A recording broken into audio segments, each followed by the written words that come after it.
pendant que je dis ça. C'est carrément inutile que je le dise. Donc, on s'en va dans 2 Chroniques, au chapitre 20. N'est-ce pas un chapitre merveilleux? Je suis vraiment content du temps en première partie, qu'on lise la parole ensemble, puis qu'on prise la parole ensemble. Je fais exprès. Moi, j'ai toujours été taquin. Ça vient de... C'est de famille. Ceux qui connaissent mon oncle André, il était de même. Ah oui, taquin, Claude. Puis parce que quand je sais que quelque chose va faire réagir quelqu'un, j'aime ça. Fait que merci d'avoir mordu à l'hameçon, Sylvie. Puis l'autre Sylvie, les 2 Sylvie, là, ils n'aiment pas ça, les erreurs de français, puis ils les remarquent. Fait que des fois, je fais pas exprès, mais des fois, je fais exprès pour en faire. Mais je dirais peut-être que plus souvent qu'autrement, j'ai fait involontairement. Je suis pas un grand orateur, je suis pas tertullien, disons. Mais à l'écouter parler de Tertullien, j'aime mieux pas être comme lui, là. Très excellent, fastueux, ça, par tes... c'était-tu flatteur, par à peu près? Je viens de le lire, ça fait pas longtemps, là. Ceux qui ont lu, c'est dans Acte 22, 23, là, dans ce coin-là. Disons que ça me dérange pas. 2 Chroniques au chapitre 20.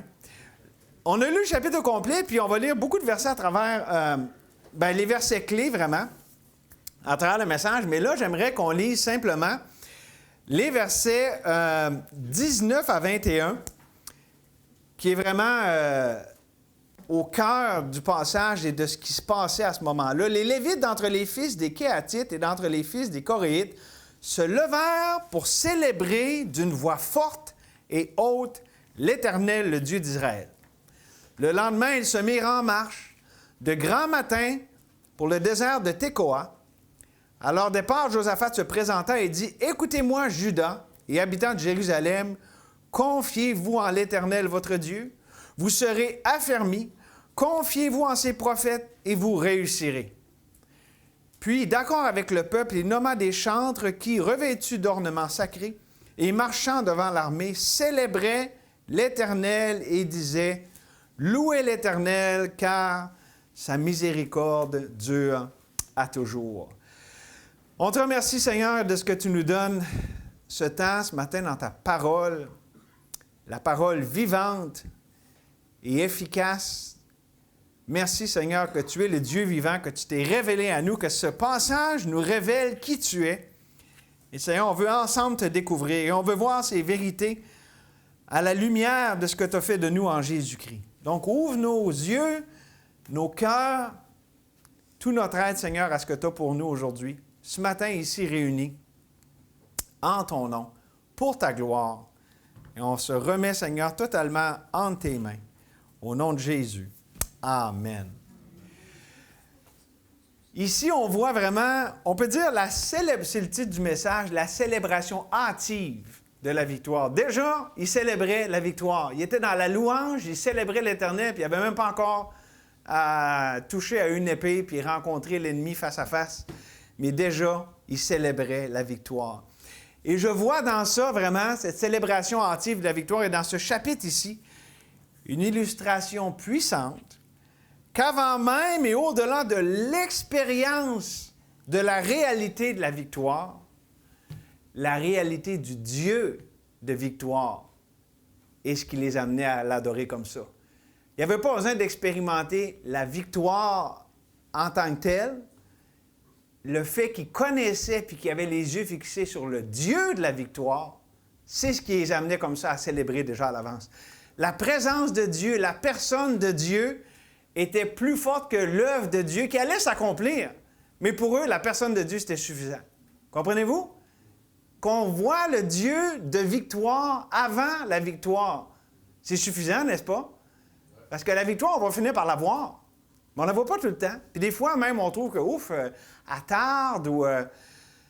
Mais si on est saisi par la réalité du Dieu de la victoire, bien, on va le louer pour cette victoire qu'effectivement, il va amener en son temps, à sa façon. Et j'aimerais aussi amener, comme j'aime bien l'amener dans les passages de l'Ancien Testament, comme on a en ce moment, qu'on voit ici une image de Jésus. Jésus, notre victoire. Celui qui nous a acquis la victoire et par lequel nous combattons.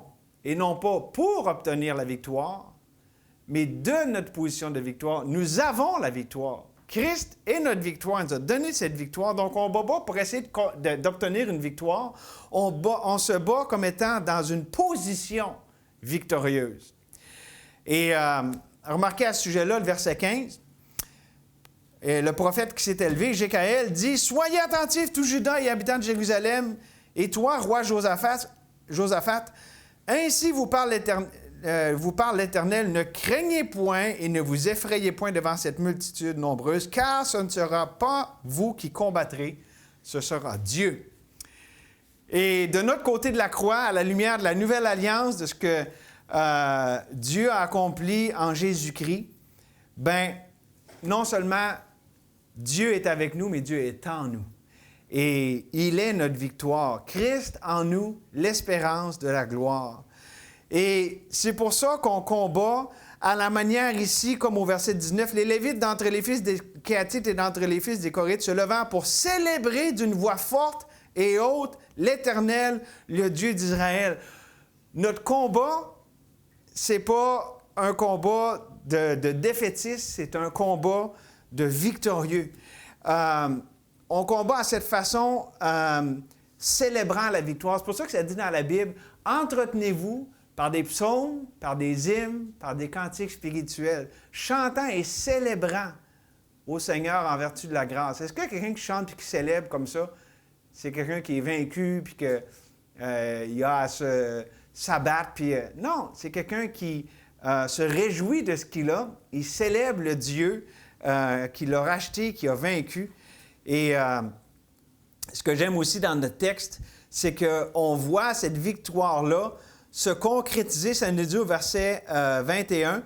Puis, d'accord avec le peuple, il nomma d'entre les chantres qui, revêtus d'ornements sacrés, marchant devant l'armée, célébraient l'Éternel et disaient « Louez l'Éternel, car sa miséricorde durera toujours. » Et ça dit « Au moment où on commençait les chants et les louanges, l'Éternel plaça une embuscade. » Sont allés avec l'arme de la louange, avec l'arme de l'adoration. Et au moment où est-ce que ça s'est arrivé, qu'ils étaient un ensemble à célébrer l'Éternel, Dieu leur a donné cette victoire, qu'il avait acquise, mais qu'il avait promise, mais leur a donné au moment où est-ce qu'ils étaient ensemble, unis dans cette victoire. Et là-dessus, j'ai une application tellement importante pour nous, croyants du Nouveau Testament, qui avons tous les bénéfices de l'œuvre du Calvaire accomplie en Jésus-Christ. Non seulement que Christ est mort pour nous, mais nous sommes morts avec lui. Et on va voir ça dans le message. Mais qu'est-ce que ça nous dit dans Philippiens, chapitre 4, verset 6? Ne vous inquiétez de rien, mais en toute chose, faites connaître vos besoins à Dieu par des prières, des supplications, avec des actions de grâce, avec la louange, avec l'adoration, avec « Merci Seigneur ». Et c'est là, cette action de grâce, pas sans épreuve, ou je dirais en dépit de l'épreuve, mais au beau milieu de l'épreuve, ou peu importe les circonstances, cette action de grâce est la clé qui ouvre la porte à la paix de Dieu qui surpasse toute intelligence et qui garde nos cœurs et nos pensées en Jésus-Christ notre Seigneur. C'est la clé qui ouvre la porte. L'action de grâce, c'est l'expérience de cette paix qui est plus grande que les circonstances, les événements, les relations dans nos vies, qui souvent peuvent nous tirer vers le bas. Donc, on va ouvrir ensemble cette porte. La porte de la louange, de la victoire, de cette paix de Dieu qui surpasse toute intelligence, avec 3 éléments essentiels pour expérimenter la célébration hâtive de la victoire. 3 éléments essentiels. D'abord, dans les versets 3 à 12, on va vraiment regarder le verset 12, la disposition spirituelle vers la célébration hâtive de la victoire. Regardez ce que ça dit au verset 12. Oh, ça, c'est dans la prière de Josaphat. « Oh, notre Dieu, n'exerceras-tu pas tes jugements sur eux, sur les ennemis d'Israël? Car nous sommes sans force devant cette multitude nombreuse qui s'avance contre nous. Et nous ne savons que faire, pas de force, pas de sagesse, il n'y avait rien. Mais nos yeux sont sur toi. » Ça, c'est la disposition spirituelle qui nous amène à célébrer de façon hâtive la victoire. Mais nos yeux sont sur toi, un peu comme avec le serpent d'airain. Un regard seulement. Hein? Ils n'avaient pas essayé de soigner leur bobo, ils n'avaient pas essayé d'aller chez l'apothicaire pour trouver un remède. Moïse avait dit, regardez le serpent, on sait que c'est un signe, c'est un symbole de Christ sur la croix. Maudit pour nous, lui qui prend la malédiction du péché sur lui-même.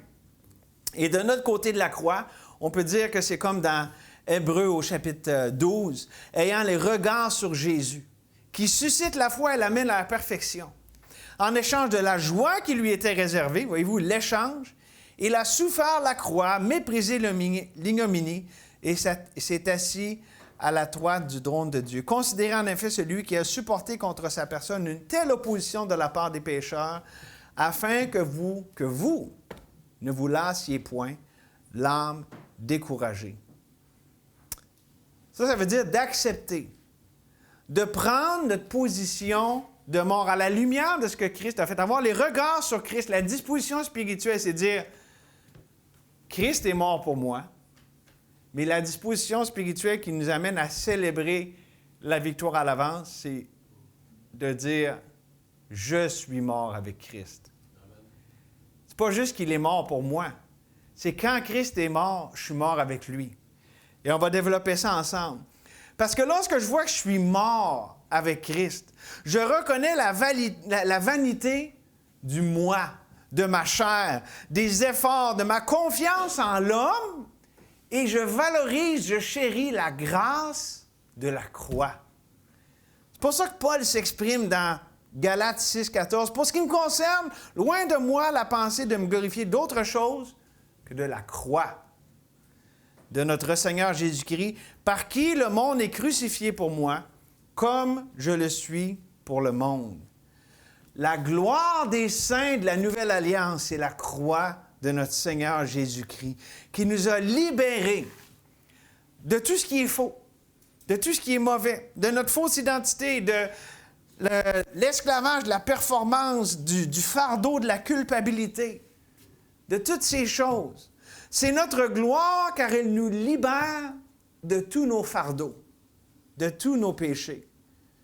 C'est notre gloire aussi parce qu'elle nous libère pour qu'on puisse se reposer dans notre mort. Dans notre refus et l'inutilité, dans le refus de combattre et l'inutilité de combattre par la chair. La chair ne sert à rien. Et je l'ai cité tantôt, je ne sais pas si je l'ai cité de travers, je vais vous le citer comme vous, car les armes avec lesquelles nous combattons ne sont pas charnelles. Ce ne sont pas des armes qui viennent de la chair. Mais elles sont puissantes par la vertu de Dieu pour renverser les forteresses. Nous renversons les raisonnements et toute hauteur qui s'élève contre la connaissance de Dieu. Nous amenons toute pensée captive à l'obéissance de Christ. C'est ça la disposition spirituelle vers la célébration hâtive de la victoire. Ce n'est pas une disposition qui est selon les raisonnements humains. Ce n'est pas une disposition qui est selon la vertu, la capacité humaine. Mais c'est par Jésus-Christ qui vit en moi. Ce n'est plus moi qui vis, c'est Christ qui vit en moi. Cette disposition des enfants de Dieu, elle est essentielle, elle est salutaire lorsque les attaques fusent de toutes parts. Ça arrive des fois qu'on se sent submergé. On se sent attaqué au-dessus de nos forces. Mais comme ça a été cité tantôt dans la prière, ce n'est ni par la puissance, ni par la force, mais c'est par mon esprit, dit l'Éternel. C'est par son esprit qu'on a la victoire. Donc, toutes les tentatives, les efforts pour surmonter avec le bras et la sagesse de la chair sont vains et sont voués à l'échec. Ils ont la marque de la mort et de la malédiction sur eux autres. C'est ça, vivre notre mort, c'est dire, je suis mort à mes tentatives, je suis mort à mes bonnes intentions. Oh, que Dieu nous dispose toujours et de plus en plus à avoir cette disposition qui reconnaît notre mort, qui reconnaît que, je veux dire, si je suis mort avec Christ, qu'est-ce que j'ai à essayer de vouloir m'améliorer puis de vouloir faire les choses mieux? Non, la force, la clé de la victoire, c'est Christ en moi. Si je n'ai pas la disposition spirituelle qui reconnaît que je suis mort avec Christ, ben je coupe mon accès à la victoire que Dieu m'a acquise. Parce que oui, Dieu a pourvu la victoire. On va voir ça dans le prochain point, là. La victoire est là, la provision est là, nous avons tout pleinement en Jésus-Christ. Mais je ne vais pas y accepter si je n'accepte pas, je ne prends pas ma position de mort au péché, de mort à mes ambitions, de mort à tout ce que moi je veux. Et ça m'amène au deuxième point que j'aimerais qu'on regarde ensemble, la provision spirituelle vers la célébration hâtive. Non seulement la disposition, mais maintenant la provision. Regardez au verset 15. Jacques Aziel dit « Soyez attentifs, tout Juda et habitants de Jérusalem, et toi, roi Josaphat, ainsi parle l'Éternel, ne craignez point et ne vous effrayez point devant cette multitude nombreuse, car ce ne sera pas vous qui combattrez, ce sera Dieu. » Dieu mettait devant eux la provision de la foi. Il dit « Faites-moi confiance, vous n'aurez pas... Ça va être moi qui va combattre. Vous avez besoin, vous avez un besoin devant vous, je suis la provision. C'est moi qui est la réponse à votre besoin. » D'ailleurs, savez-vous que c'est le sens fondamental du grand « je suis », le nom de Dieu? Je suis votre paix. Tu as besoin de paix? Je suis ta paix. Tu as besoin de joie? La joie de l'Éternel est ta force, je suis ta joie. Tu as besoin de sécurité? Peu importe. On dit en anglais « fill in the blank », là, remplissez l'espace à remplir. Quand on a un besoin, on peut mettre « Dieu, je suis ce besoin ». J'ai peur, je suis ta sécurité. Je suis perdu, je suis le chemin. Peu importe c'est quoi, Dieu est le grand « je suis ». Il est, lui, la réponse à tout ce dont on peut avoir besoin. Il est l'ultime provision de tout ce dont on a besoin. Et pour eux ici, il a appelé à mettre leur confiance non seulement dans la puissance, mais d'abord dans la personne de Dieu. Comme je l'ai dit au début, hein? Oui, aller vers la victoire, mais la réalité du Dieu de la victoire était ce qui était le plus important. Parce qu'ils ne seraient pas allés en célébrant et en chantant même, parce qu'il y avait zéro signe de victoire. Là. Il y avait juste des ennemis devant eux. Devant eux, là, humainement parlant, il y avait juste des signes de défaite. Voyons, on est entourés, ils sont plus forts que nous, ils sont plus nombreux que nous. Donc, la personne de Dieu était l'objet de leur attention. C'était ça la provision. Dieu dit, regardez à moi. Regardez pas à ce qui frappe à l'œil, à ce qui est logique humainement. Parce que c'est moi qui peux vous délivrer de la puissance de la peur. Imaginez-vous la peur qui devait régner dans les rangs. Parce que la peur place la confiance en soi-même, dans ce qu'on voit ici-bas. Mais n'est-ce pas que la parole de Dieu nous dit qu'on regarde non point aux choses visibles, mais à celles qui sont invisibles? Car les choses visibles sont passagères, mais les invisibles sont éternelles. Et remarquez ce que ça nous dit au verset 17. Ça continue avec dans le sens que Dieu va combattre pour eux. Il dit au verset 17, « Vous n'aurez point à combattre en cette affaire.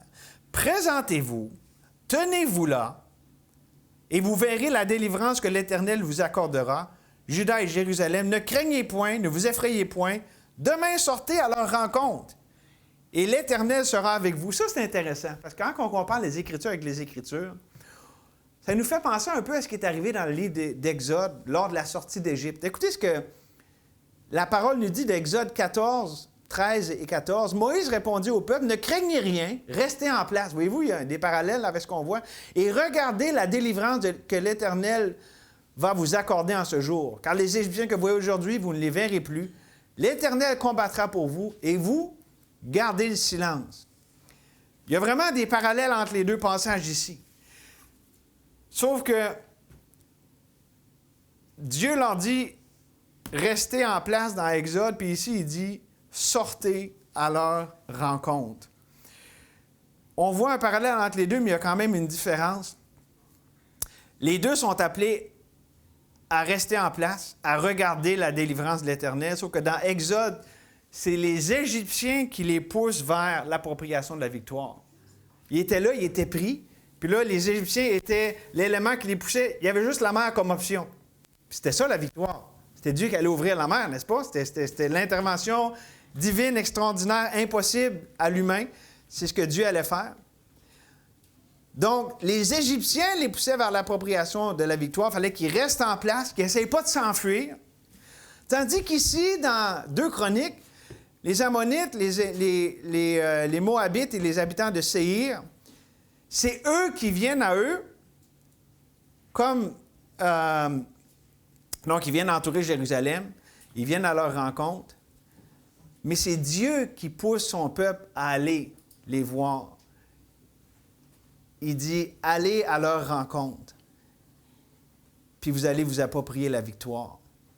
Maintenant, quand on voit ça à la lumière de notre identité en Jésus-Christ, de la nouvelle alliance, du fait que nous avons toutes les bénédictions spirituelles dans les lieux célestes, nous avons tout pleinement en Jésus-Christ. Est-ce qu'on a besoin d'avoir quelque chose de plus? Non, on a déjà complètement tout.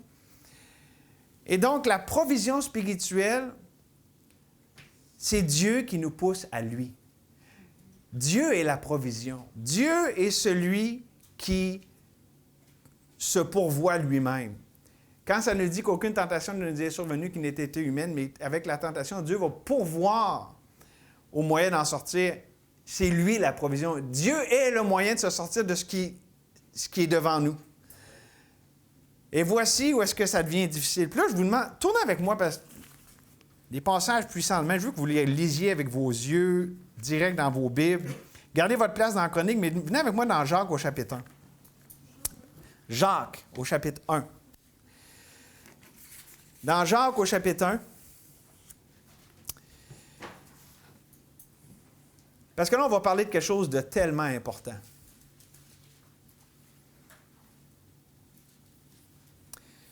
Notre frère priait tantôt, ça m'a touché. Seigneur, montre-moi ce que ça veut dire de vivre ma mort. C'est complètement contradictoire. Ça n'a pas de logique humaine. Comment un mort peut vivre? Il ne faut pas que ce soit lui qui vive. Parce que si tu es mort, il faut que ce soit un autre qui vive. Bien, c'est ça que la Bible dit. Ce n'est plus moi qui vis. C'est Christ qui vit en moi. Mais ce que j'aimerais qu'on voit, comment Dieu nous amène à voir ça, à vivre ça avec l'épreuve. Savez-vous quoi?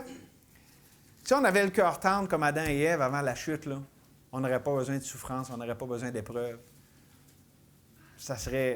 Tout serait tellement facile et tout ça. Mais à cause de la chute, à cause de toutes les complications que ça a amené, Dieu, dans sa bonté, ne nous laisse pas nous égarer, nous endurcir, il nous envoie des épreuves. Puis ici, qu'est-ce que ça dit? Dans Jacques au chapitre 1, au verset 2, « Mes frères et sœurs, regardez comme un sujet de joie complète. » Pas OK sur le bord, là, OK, Seigneur, là, je dis merci, puis ça sort sur le bout des lèvres juste pour dire. Non, non. Regardez comme un sujet de joie complète. Ça, c'est comme, là, embrasse de tout ton être l'épreuve. Wow! Puis pas juste dire, OK, Seigneur, je l'accepte avec joie. Vous vous rappelez l'autre d'avant, parce que la semaine passée, c'était la Béra Senghor. J'ai dit, comment la chair, comment elle pense, comment elle réagit à la souffrance de notre chair? Elle veut s'enfuir, elle veut partir à la course.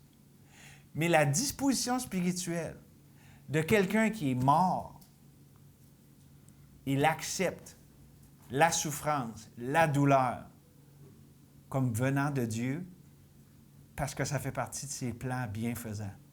Le monde ne pense pas de même, la chair ne pense pas de même. C'est l'Esprit de Dieu dans ses enfants qui nous dispose comme ça et qui nous amène à accepter cette provision parce que l'épreuve, c'est le moyen par lequel Dieu nous donne sa provision.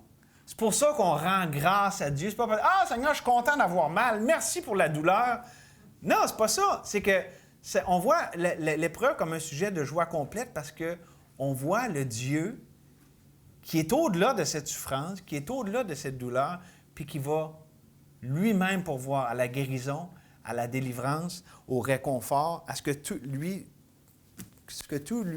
peut nous donner. Mes frères, regardez comme un sujet de joie complète les diverses épreuves auxquelles vous pouvez être exposés, sachant, il y a quelque chose qu'on sait, qui nous rassure, sachant que l'épreuve de votre foi produit la patience. Mais il faut que la patience accomplisse parfaitement son œuvre, afin que vous soyez parfaits et accomplis sans faillir en rien. Ceux qui sont ici depuis un bon bout de temps, vous savez, j'ai déjà employé l'expression la mort, le tombeau, la résurrection.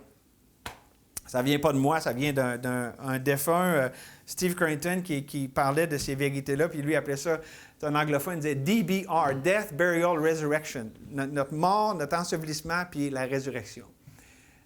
Et là, je vais amener un point important, parce que ça dit ici, sachant que l'épreuve de votre foi produit la patience. Qu'est-ce qui fait que je vais me réjouir dans l'épreuve? C'est que je sais que Dieu est la provision. Mais qu'est-ce qui fait que je vais avoir tellement de misère à endurer cette épreuve, puis que j'ai besoin de me faire dire ce qui est écrit dans Jacques 1? C'est parce que lorsque je suis dans l'attente, lorsque je suis dans le tombeau, lorsque j'accepte ma mort, mais que je l'accepte, puis que là, c'est long, puis que la vie, elle ne prend pas le dessus trop vite, puis que je ressens toute la douleur, l'odeur nauséabonde du tombeau, de l'attente, c'est là que c'est tough. C'est là qu'on est tenté de flancher.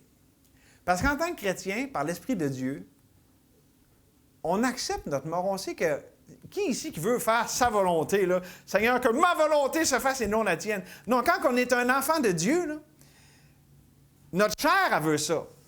Mais nous, là, le vrai nous, là, régénéré en Jésus-Christ, là, on ne veut pas ça. On ne veut pas notre volonté. En fait, c'est ce qui nous attriste tellement de nous-mêmes, puis aussi des autres. C'est cette volonté persistante à vouloir faire notre volonté. Mais accepter et vivre notre mort, voici ce que ça veut dire.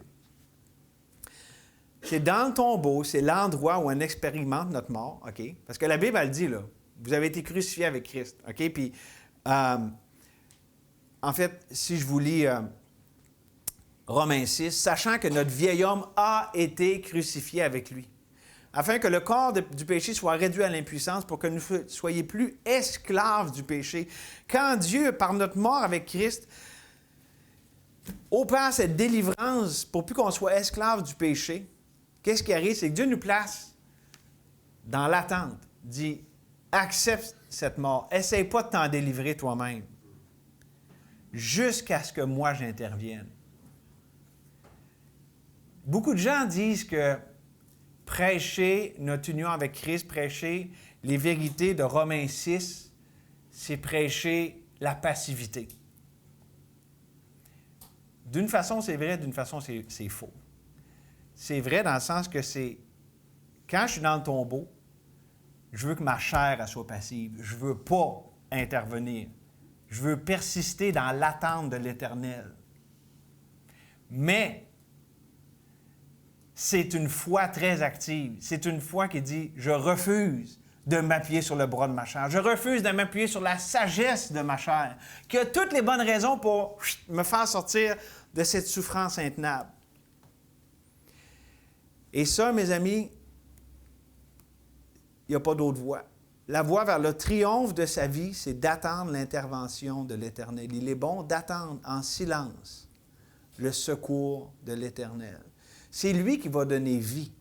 C'est juste lui qui donne vie.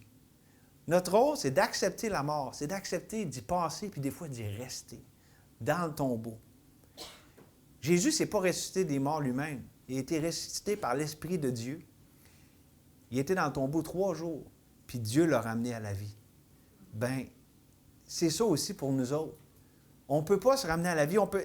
Puis notre problème, c'est quand on essaye, c'est pas la vie que ça amène, c'est juste plus de morts, c'est juste plus de problèmes.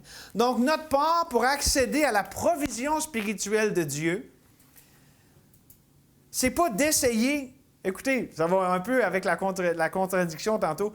Enseigne-moi à ce que ça veut dire de vivre étant mort. Bien, ma part pour accéder à la provision de Dieu, ma part, c'est de ne pas essayer d'y accéder. C'est de m'attendre que Dieu va me le donner. J'ai-tu plus confiance que Dieu? C'est là que ça devient dur. Dieu, je m'attends à toi, mais on a le goût d'essayer de le prendre. Dieu dit non, c'est moi qui vais te le donner. On ne peut pas se donner la vie nous-mêmes. C'est Dieu qu'il faut nous la donne. Notre part, c'est de persévérer dans l'attente, de croire que Dieu va pourvoir. C'est dur de croire que Dieu va pourvoir quand on a d'autres moyens, les moyens du bord. Mais c'est ce que c'est des moyens juste du bord. Ce n'est pas la provision de Dieu. La provision de Dieu, c'est juste Dieu qui peut la donner. La chair, c'est les moyens du bord. Et c'est ce qui nous met dans le trouble. C'est ce qui fait qu'on peut virer en rond. Dieu va nous donner accès à sa vie, à sa façon, en son temps, selon sa sagesse. Y a-t-il pas mal de nous autres là-dedans? Non, il n'y a pas de nous autres. C'est ça l'idée. C'est ça l'idée. Toutes ces facettes lui appartiennent. La façon, le temps, la sagesse. C'est lui qui fait ça. C'est lui qui met en branle les choses. C'est ça la provision de Dieu. C'est surnaturel. C'est Dieu qui s'invite dans le tombeau puis qui fait triompher sa vie. Intervient, délivre. Au beau milieu du tombeau, au beau milieu de la mort, il fait triompher sa vie d'une façon unique, d'une façon inexplicable. Puis voici comment se l'approprier, c'est le dernier point. Non seulement la disposition spirituelle, la provision spirituelle, mais on conclut avec l'appropriation spirituelle vers la célébration hâtive de la victoire. Regardez au verset 18. Josaphat s'inclina le visage contre terre, et tout Juda et les habitants de Jérusalem tombèrent devant l'Éternel pour l'adorer.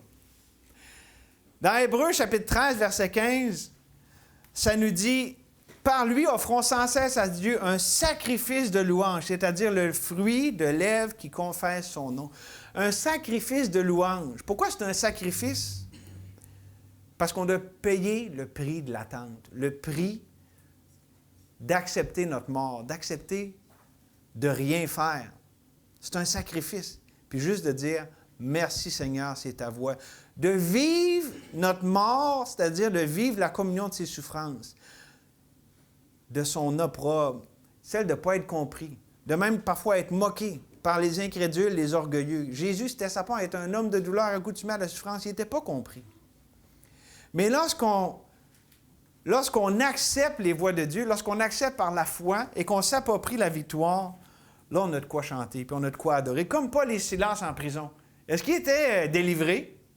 Non, il était en prison. Mais déjà, il chantait. C'est exactement comme ce qu'on voit ici dans le texte de Chroniques. Puis d'ailleurs, ces deux hommes l'avaient lu, là, 2 Chroniques, c'était 2 Juifs, ils connaissaient ça. Peut-être même qu'ils s'étaient inspirés en chantant, justement, de ce passage-là. Il avançait dans la victoire qu'il y avait en louant le Seigneur au sein de la prison. Puis quelle victoire Dieu leur a donné, non seulement pour eux autres à être libérés, mais on sait que ça a donné le salut non seulement du geôlier et sa famille, mais de beaucoup de personnes. Quand on s'attend à Dieu, il va faire tellement plus puis tellement au-delà. N'est-ce pas ce que ça dit? Or, à celui qui peut, par la puissance qui agit en nous, faire infiniment au-delà de tout ce que nous demandons et même pensons. À lui soit la gloire. Est-ce que quand on lit Acte 16, on dit hey, « Gloire à Paul, gloire à Silas, ils ont donc bien chanté. » Non, on dit « Gloire à Dieu. » Puis on est encouragé par Paul et Silas qui chantaient alors qu'ils auraient dû juste pleurer puis s'apitoyer. Mais c'est à Dieu qu'on rend gloire parce qu'on voit le Dieu qui a délivré, le Dieu qui a vraiment fait des choses extraordinaires. Et je l'ai souligné. Dans les versets 21 et 22, ça nous dit qu'il était d'accord avec le peuple, puis qu'au moment où ils ont commencé à chanter les louanges, Dieu est intervenu. Il y avait un accord, puis au moment où est-ce qu'ils ont célébré, Dieu a amené la délivrance. Je vais faire une application tellement importante ici pour notre Église. Vous savez, on met en pratique Matthieu 18, 19. Si 2 ou 3 d'entre vous s'accordent pour demander quelque chose en mon nom, c'est ce qu'on fait avec la symphonie de la prière. Et je crois que lorsque le peuple de Dieu se met d'accord pour célébrer la victoire par la foi, l'anticipation de cette victoire que nous avons, bien, elle va se manifester. Je pense que Dieu ici confirme quelque chose qu'on fait pour s'approprier la victoire. On se met d'un même accord, ensemble, à la lumière de la parole de Dieu, dans la prière devant Dieu, dans l'adoration, pour célébrer cette victoire, que des fois on n'a pas encore, mais que déjà on célèbre, parce qu'on sait, on connaît le Dieu de la victoire. La réalité du Dieu de la victoire est plus grande que même l'expérience de la victoire qu'on n'a pas encore toujours. On célèbre la victoire dans la grâce qui est à venir. On sait que Dieu, ses bontés se renouvellent chaque matin, que sa grâce, elle va encore se manifester. C'est notre espérance. L'espérance, c'est la vive attente, la ferme attente que Dieu va délivrer, que Dieu va intervenir, que Dieu n'a pas fini. C'est l'espérance biblique, c'est déjà croire à ce que Dieu ne nous a pas encore donné. Le croire comme si c'était déjà une réalité. Et selon le verset 22, au moment précis où est-ce qu'ils ont adoré ensemble comme ça, tous d'un même accord, la grâce de Dieu s'est manifestée. Et la grâce de Dieu, elle est suffisante. Et je dirais que la louange, c'est la manifestation première de la foi, de la confiance en Dieu pour sa délivrance. J'ai cité tantôt Philippiens 4, 6. On a toutes sortes de choses qui peuvent nous inquiéter. Puis on a toutes sortes de besoins. Ne vous inquiétez de rien, mais en toutes choses, faites connaître vos besoins. Puis on fait ça. On prie, on supplie le Seigneur, mais l'action de grâce, quand on arrive à ce point d'action de grâce, c'est là, au moment, c'est là. Parce que Dieu entend nos prières, puis il voit qu'on supplie et qu'on a le cœur brisé. Mais au moment où est-ce que on lui dit « Merci Seigneur », qu'on le loue, qu'on lui rend grâce, la paix de Dieu, elle garde nos cœurs. La paix de Dieu, elle va faire de quoi d'extraordinaire dans nos vies puis ensemble. Parce que Dieu rémunère ceux qui le cherchent. Et d'ailleurs, on voit ça. On le voit au niveau physique ici. Josaphat, verset 25, « Et le peuple allèrent et prendirent leurs dépouilles. Ils trouvèrent, finalement, ils ont trouvé, ils mirent 3 jours au pillage. Il y en avait tellement, ça leur a pris 3 jours. Dieu a rémunéré leur foi. Dieu, non seulement il s'est occupé de leurs ennemis, mais il a donné au-delà. Oh, que Dieu nous ouvre les yeux pour nous faire jouir des richesses merveilleuses de Christ. On a tout pleinement lui, toutes les bénédictions spirituelles. On n'a pas à vivre comme des gens qui sont vaincus, qui sont abattus, parce qu'on connaît le Dieu de la victoire. Et je conclue avec cette pensée-là. Dans le verset 26, le quatrième jour, ils rassemblèrent dans la vallée de Béraka, où ils bénirent l'Éternel. C'est pourquoi ils appelèrent ce lieu vallée de Béraka, nom qui lui est resté jusqu'à ce jour. Béraka, ça veut dire bénédiction, louange. Avez-vous remarqué que dans notre passage, là, la bénédiction, la louange, l'adoration, c'est vraiment la clé. C'est tellement fort. C'était l'arme avec laquelle ils ont combattu. Qu'est-ce qu'il y avait d'autre? Ils n'ont pas sorti une épée, il n'y avait pas une fronde où est-ce qu'ils ont tiré rien. Leur arme, elle était puissante par la vertu de Dieu. C'était de la louange, l'adoration à Dieu.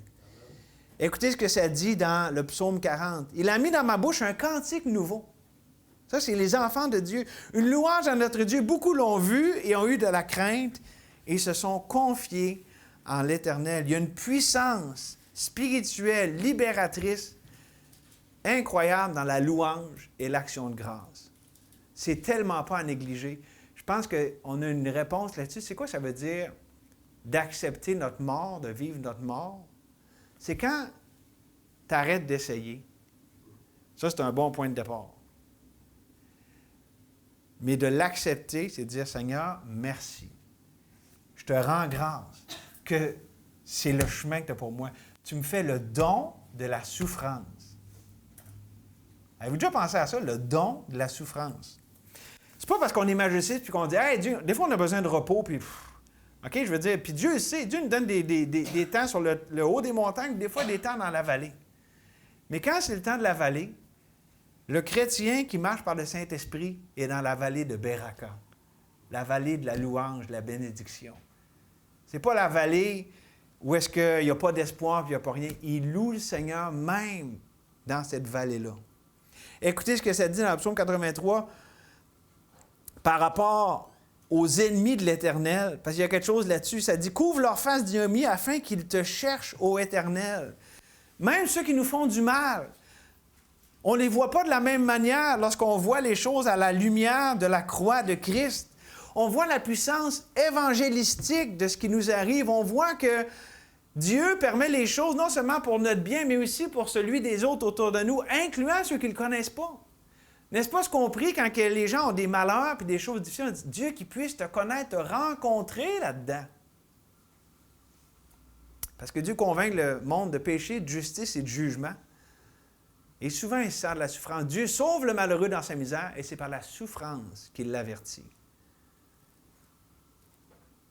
Et donc, est-ce que ce matin, tu es saisi comme ont été saisis ceux dans le livre des Actes par la parole d'Éternel? Après avoir entendu ce discours, le premier discours de Pierre, le jour de la Pentecôte, ils eurent le cœur vivement touché et dirent à Pierre et aux autres apôtres, « Hommes, frères, que ferons-nous? » Pierre leur répondit, « Repentez-vous, que chacun de vous soit baptisé au nom du Seigneur Jésus-Christ pour le pardon des péchés, et vous recevrez le don du Saint-Esprit. » Dieu nous appelle à répondre à ce qu'il nous a dit aujourd'hui. Peut-être que Dieu veut t'appeler à répondre pour la foi salvatrice. Il y a quelqu'un ici qui ne connaît pas Jésus comme son sauveur. Tout commence avec la croix. Considérez qu'il est mort pour vous. Et Jésus a dit, je ne mettrai point dehors celui qui vient à moi. C'est aussi simple que ça. Vous voyez votre besoin? Allez à celui qui est la provision, la réponse à votre besoin le plus important, le salut de votre âme. Vous n'avez pas à faire ce que Jésus a déjà fait pour vous. Vous n'avez pas à gagner votre ciel. Jésus a ouvert la porte du ciel pour vous. Il faut accepter. Il est le chemin, la vérité et la vie. Nul ne vient au Père que par lui. Donc, répondez à l'appel de la croix. Et pour les enfants de Dieu, beaucoup de choses qu'on a vues ici, puis je vais vraiment conclure avec cette idée-là. Regardez le verset 35. Josaphat, un bon roi, mais on a quelque chose, une pointe de tristesse ici au verset 35. Après cela, Josaphat, roi de Juda, s'associa avec le roi d'Israël, Akazia, dont la conduite était impie. Le compromis. Est-ce que le compromis avec ta chair, les voies de ta chair, les tendances de ta chair, court-circuite le courant de la grâce de Dieu dans ta vie? Est-ce que tu sors prématurément du tombeau? Lorsque le temps d'attente entre accepter ta mort et la délivrance de la vie de Dieu est trop longue pour toi, voire insupportable, Dieu ne te demande pas de combattre ces tendances-là. C'est la bonne nouvelle. Dieu ne dit pas « améliore ta chair, là. Vas-y, là, essaye plus fort. » Non, Dieu te demande simplement de te reposer dans cette position-là d'attente. Accepte ta mort. Accepte que tu ne peux rien faire. Accepte que la chair ne sert à rien. Dieu va donner la délivrance. Peut-être pas quand tu veux, peut-être pas comment tu veux, mais Dieu va le faire. Fais-tu confiance à Dieu plus qu'à toi, tes raisonnements? C'est ça, accepter notre mort. C'est ça, vivre à la lumière du fait qu'on est mort. C'est ça, attendre en silence le secours de l'Éternel. Donc, on puisse répondre aujourd'hui à l'appel que Dieu nous adresse de l'attendre, de rester. Rester dans cette position, dans le tombeau, pour qu'on voit sa vie. Puis, pas en misérable, puis qu'on a de la misère, dans la louange, dans l'action de grâce. Dire merci Seigneur. C'est le don qui vient de ta main, cette souffrance, cette chose que je ne comprends pas, cette chose que j'ai de la misère à accepter. C'est toi qui me le donnes. Puis à cause de ça, c'est bon, puis je m'en réjouis parce que tu fais quelque chose de bon, parce que tu es bon. Toute grâce excellente, tout don parfait, descend du Père des Lumières, chez lequel il n'y a ni changement, ni ombre de variation. Merci Seigneur, tu es le Dieu qui ne change pas. Le même Dieu qu'on vient de voir dans 2 Chroniques, c'est le même qu'on adore ce matin. Et Seigneur, merci pour ça. C'est sécurisant. Ah, tu as un plan qui s'est développé à travers les époques et ce qu'on a vu ce matin, c'était avant la croix et on est après la croix. Mais Seigneur, tu es le même. Tu ne changes pas, tu es toujours bon. Tu es toujours digne de confiance. Tu es vivant, tu es vrai. Il n'y a point de mensonge en toi, que tout homme soit connu pour menteur et Dieu seul pour vrai. On s'approche de toi, Seigneur, avec action de grâce, te remerciant du privilège de te connaître et du fait qu'on peut se reposer en toi parce que tu es vivant, tu vas toi-même, Seigneur, opérer la délivrance. Ce n'est pas notre rôle. On n'est pas là pour se délivrer nous-mêmes. Et notre chair ne peut certainement pas y aider. En fait, elle ne peut que nuire. Oh Seigneur, on croit. Viens au secours de notre incrédulité. On veut, Seigneur, persévérer dans la foi, dans l'attente de ta délivrance et déjà célébrer ta victoire parce qu'on te connaît, toi, le Dieu de la victoire. Merci, Seigneur, au nom de Jésus. Amen.